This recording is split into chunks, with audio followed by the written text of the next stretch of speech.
বলা হয়েছে বার্ষিক যোগাযোগ এবং অবার্ষিক যোগাযোগের কিছু উদাহরণ। যেমন বার্ষিক যোগাযোগগুলো হলো যেমন কথা বলা, ফোনে আলাপ করা, চিঠি লেখা, কম্পিউটারে লেখা, বই পড়া, বার্তা পাঠানো, রেডিও টেলিভিশন দেখা ও শোনা, এগুলো হচ্ছে বার্ষিক যোগাযোগের উদাহরণ। এবং অবার্ষিক যোগাযোগের যে উদাহরণ আছে সেগুলো হচ্ছে যেমন ইশারার মাধ্যমে যে কথাগুলো বলা হয় সেগুলো সাধারণত যেমন মুখভঙ্গি, হাত ও চোখের ইশারা, ছবি ও সংকেত, কান্না, নৃত্য, আর হচ্ছে শারীরিক অঙ্গভঙ্গি, হাতের স্পর্শ, হাসি, চিত্র, এগুলো রয়েছে অবার্ষিক যোগাযোগের উদাহরণ।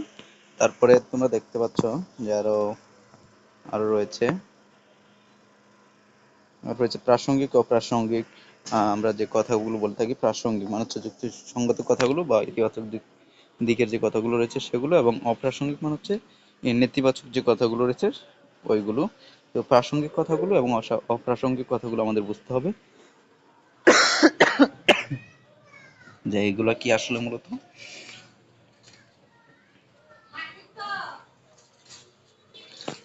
তারপর রয়েছে উপস্থিত বক্তৃতা। তোমার একটি করে বিষয় লিখে শিক্ষকের কাছে জমা বিষয় হতে পারে যে কোনো কিছু, যেমন আমার প্রিয় খেলা, এগুলো নিয়ে একটা বক্তৃতা দিতে হবে। যেমন আজকে সে শ্রেণীকক্ষে উপস্থিত সকলকে আন্তরিকভাবে স্যার আমার শুভেচ্ছা জানিয়ে আমার বক্তৃতা শুরু করছি। আমার উপস্থিত বক্তৃতার বিষয় হচ্ছে আমার প্রিয় খেলা। আমার প্রিয় খেলা ক্রিকেট।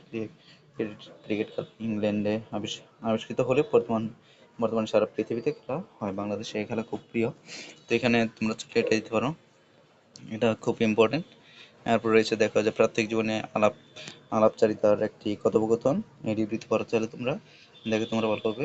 এটা তোমরা সেভ করে নিতে পারো বা স্ক্রিনশট দিয়েও নিতে পারো চাইলে। তারপর হচ্ছে আগামীকাল এলাকায় বিদ্যুৎ সংযোগ থাকবে না এমন একটি বিজ্ঞপ্তির প্রচার নিচে দেওয়া হলো। প্রচারে প্রমিত হয়নি এমন শব্দ খুঁজে বের করে সেগুলো প্রমিত উচ্চারণ লেখা।